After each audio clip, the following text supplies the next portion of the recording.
Project থেকে।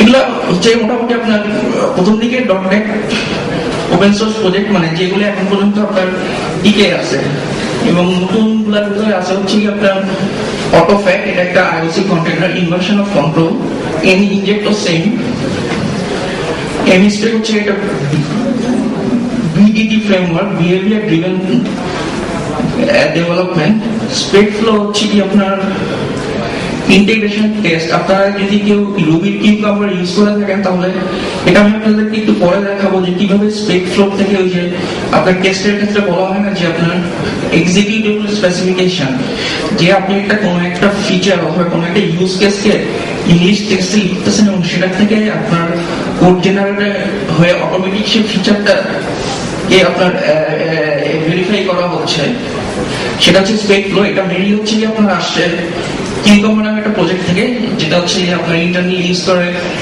গেরকিন নামে একটা ল্যাঙ্গুয়েজ, সেটাই হচ্ছে কি আপনার .NET ইমপ্লিমেন্টেশন হচ্ছে স্পেকফ্লো, কিন্তু আসছে মেনলি হচ্ছে কি আপনার রুবি থেকে। ASP.NET MVC আপনারা তো জানেনই, এটা মাইক্রোসফটের একটা প্রজেক্ট। এবং লাস্টলি হচ্ছে কি আপনার নুগেট। নুগেট কি আপনারা ইউজ করেছেন?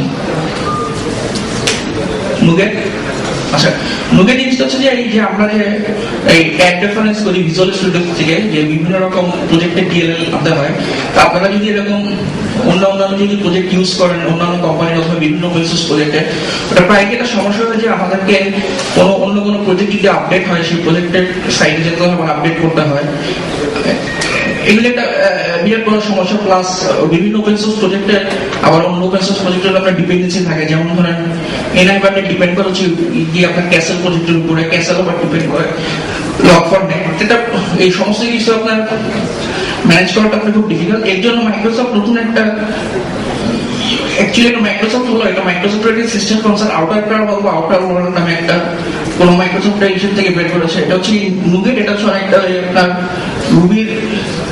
রুবি জেম টাইপের কাজ করে, যেখানে ভিজুয়াল স্টুডিওতে যেমন ফর এক্সাম্পল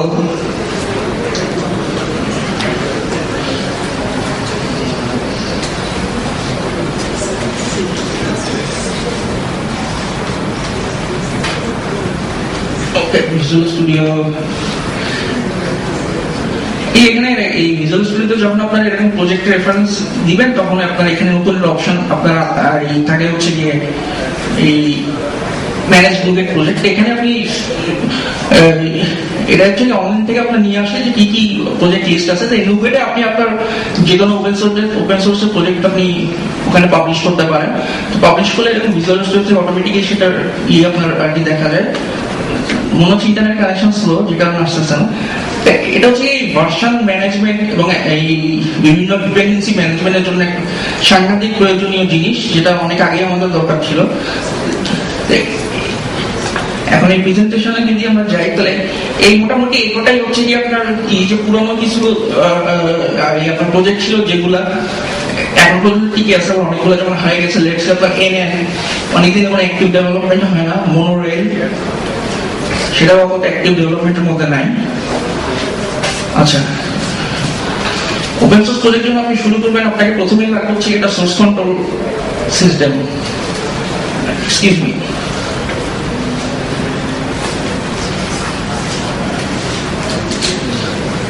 আচ্ছা, সোর্স কন্ট্রোল সিস্টেমের ভিতরে আমাদের কাছে আপনারা মনে হয় সবাই ম্যাক্সিমাম সাবভার্সনের নাম হয়তো শুনেছেন। এছাড়া আপনার যেটা আছে সেটা হচ্ছে মাইক্রোসফট টিম ফাউন্ডেশন সার্ভার। এটা খুবই স্লো একটা জিনিস, যদিও ভিজুয়াল স্টুডিওর সাথে আপনার ইসের সাথে আসে, আপনার মনে হয় মোস্ট প্রবাবলি আপনার প্রফেশনাল অথবা প্রফেশনাল ক্লাস অথবা এই জাতীয় কিছু একটা, কিন্তু এটা খুবই স্লো। এবং অন্যদিকে আছে হচ্ছে ডিস্ট্রিবিউটেড বেস, এটা হচ্ছে গিট এবং মাল্টিপ্লে। ডিস্ট্রিবিউটেড এবং সেন্ট্রালাইজ ভার্সন কন্ট্রোলের ডিফারেন্স হচ্ছে কি আপনার কোড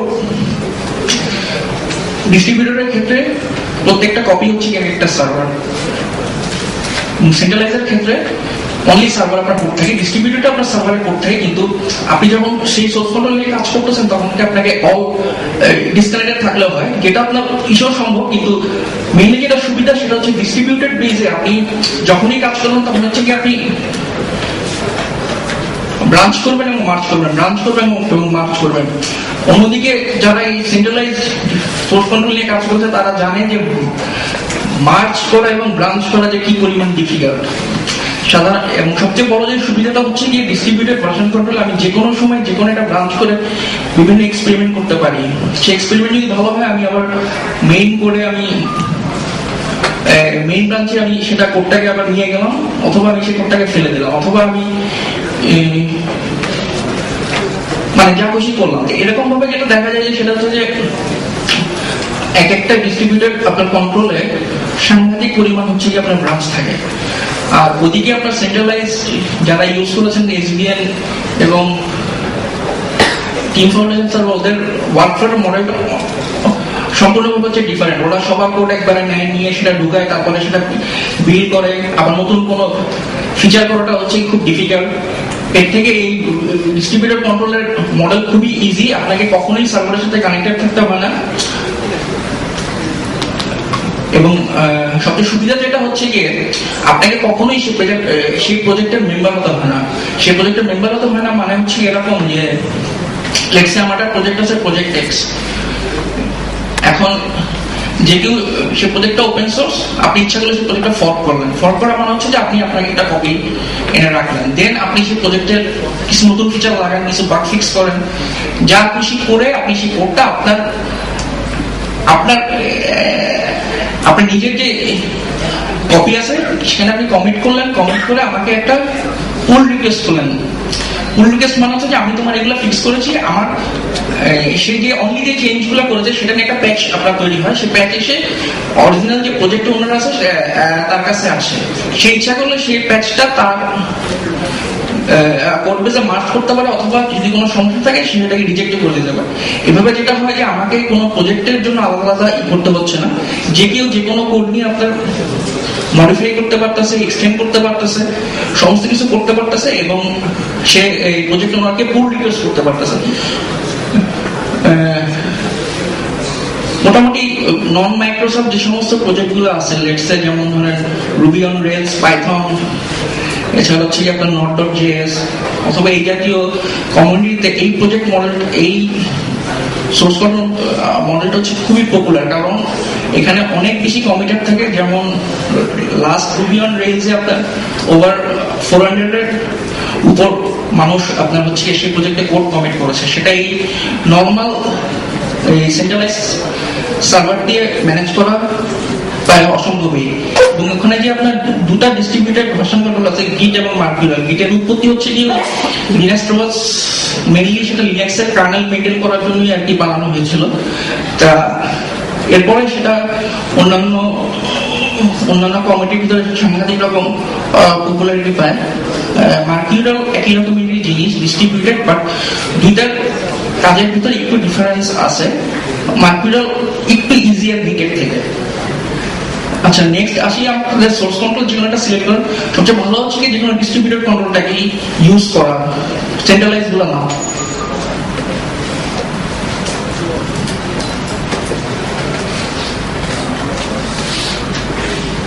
ওকে, সোর্স কন্ট্রোল হোস্টিং।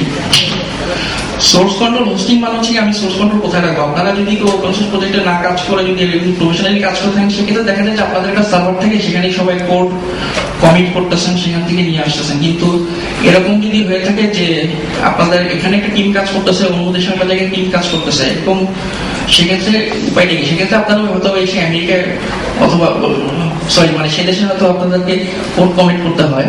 কিন্তু ওপেন সোর্সের ক্ষেত্রে আপনাকে কোডটা পাবলিকলি রাখতে হবে। পাবলিকলি এই পপুলার যেগুলো আছে সেগুলোর ভিতরে একটা হচ্ছে কোডপ্লেক্স, যেটা হচ্ছে মাইক্রোসফটের মানে মাইক্রোসফটের একটা মনে ডিভিশন। তো সেই কোডপ্লেক্সের প্রথমে যখন শুরু হয়েছিল তখন ছিল Team Foundation Server only. Then later on এটা সাবভার্সন আনলো। আচ্ছা, সাবভার্সন আনার পরে মনে হয় এখানে গুগল করতে হবে না, এবং লাস্টে তারা মনে মার্কিউরিয়াল সাপোর্টটা আনলো। এখন এখানে অপশন আছে টোটাল 3টা, মেইনলি অ্যাকচুয়ালি 2টা। কারণ সাবভার্সনটা হচ্ছে কি আপনার নেটিভ সাবভার্সন না, ওটা একটা টিএফএস এর উপর একটা ব্রিজ হয়ে কাজ করে, যে কারণে ওটা একটু স্লো। তো মোস্টলি আপনারা যদি ওপেন সোর্স প্রজেক্ট করেন সেক্ষেত্রে আপনাদের বেস্ট প্লেস হচ্ছে কি আপনার কোডপ্লেক্স। কোডপ্লেক্সে আপনার যদি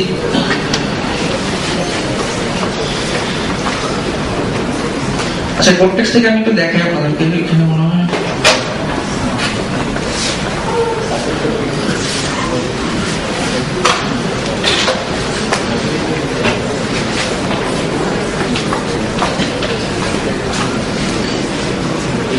এটা হচ্ছে কোডপ্লেক্স ইউজ করাটা খুব ইজি। ওখানে ক্রিয়েট আপনার প্রজেক্ট লিংক আছে, সেটা দিবেন, সেটা দেওয়ার পর আপনার প্রজেক্ট তৈরি হবে। ওখানে আপনি সোর্স কন্ট্রোল বলবেন, লাইসেন্স এগ্রিমেন্ট সিলেক্ট করবেন, দেন আপনার প্রজেক্ট তৈরি হয়ে যাবে।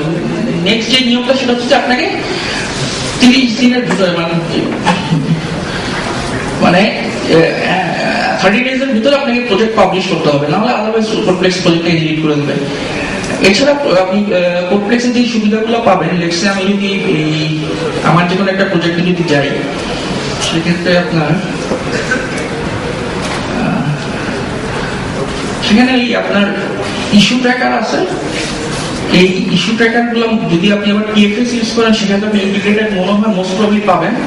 ডকুমেন্টেশন আছে, ডিসকাশন আছে, এবং এখানে সোর্স কোড ট্যাব আছে। এই সোর্স কোড ট্যাবে আপনি মোটামুটি সমস্ত কিছু দেখতে পাবেন। আচ্ছা, সবচেয়ে ভালো হচ্ছে কি, আমি আপনাদেরকে একটা ক্লায়েন্টের কি যদি দেখাই, এই ওয়েব ভার্সন না দেখাই, যে কিভাবে এই ডিস্ট্রিবিউটেড কন্ট্রোল গুলো কাজ করে বেসিক্যালি।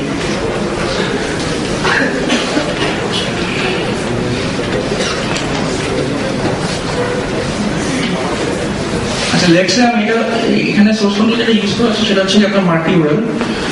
এই মাল্টিওয়েল আমি আপনাদেরকে যে জিনিসগুলো দেখাবো সেটা হচ্ছে, দেখেন এখানে দুটো প্যারালাল লাইন আছে, ব্ল্যাক এবং ইয়েলো। এর মানে হচ্ছে কি, আমরা দুটো ব্রাঞ্চ এখানে আপনার দুটো ব্রাঞ্চে কাজ করা হচ্ছে, এবং কিছু কিছু জায়গায় যে দেখবেন হচ্ছে কি কোডগুলোকে মার্চ করা হয়েছে। যেমন ধরেন এখান থেকে একটা কোনো ফিচার করে কি আবার মার্চ করেছে, এখান থেকে আবার আবার এই যেমন এখান থেকে একটা নতুন ব্রাঞ্চ আপনার তৈরি হয়ে গেছে। যখন আমরা এমভিসি ASP.NET 3 সাপোর্ট অ্যাড করতেছিলাম, তখন আমরা কমপ্লিটলি নতুন একটা ব্রাঞ্চ করে একটা কাজ করা শুরু করেছিলাম, এবং MVC 2টাও আপনার প্যারালালি কাজ করা হচ্ছিল। এবং এখানে দেখেন যে আপনাদের বিভিন্ন রকম এখানে বিভিন্ন কমিটার আছে।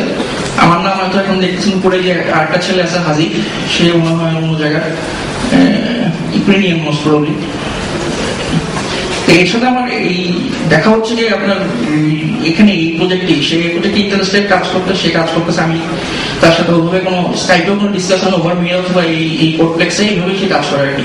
সে আগে ফর্ক করে করতো, পরে তাকে আমি প্রজেক্টটা মেটেরিয়ালি করে দিয়েছি, এখন সেই মোটামুটি কাজ করে।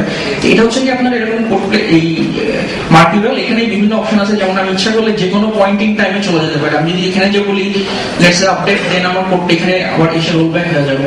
একই রকম ভাবে আমি যে কোনো সময় রিমিট এবং ফরওয়ার্ড করতে পারি, এবং যে কোনো সময় যে কোনো ব্রাঞ্চ মানে যে কোনো ব্রাঞ্চ থেকে যে কোনো জায়গায় মার্জও করতে পারি। এটা খুব ইন্টারেস্টিং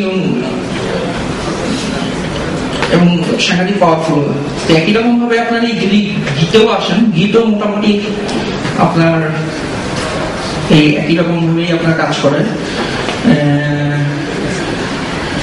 সেটা হচ্ছে মেইনলি আমি আপনাদেরকে যেগুলো দেখাচ্ছি এগুলো হচ্ছে যে আপনার GUI, কিন্তু ম্যাক্সিমাম ক্ষেত্রে এগুলো আপনার কমান্ড লাইনে সবচেয়ে ভালো কাজ করে, ওটা ইউজ করা ইজিয়ার। এছাড়া এই ভিজুয়াল স্টুডিওর সাথে আপনার কিছু ইন্টিগ্রেটেড জিনিসপত্র আছে। যেমন ধরেন গীতের জন্য আছে মনে হয় কি ভিটেক্স নাকি ছিল। আমি বেসিক্যালি এই কমান্ড লাইনে অথবা এগুলোতে কাজ করা হয় বলে এগুলাই বেশি ইউজ করা হয় এখানে।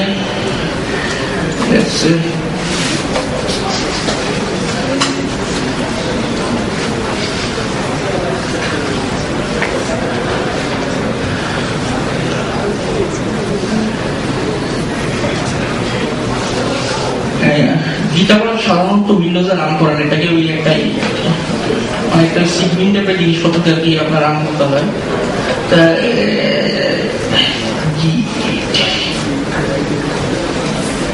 এই যেমন এখানে আমার মানে ব্রাঞ্চ টাঞ্চ এটা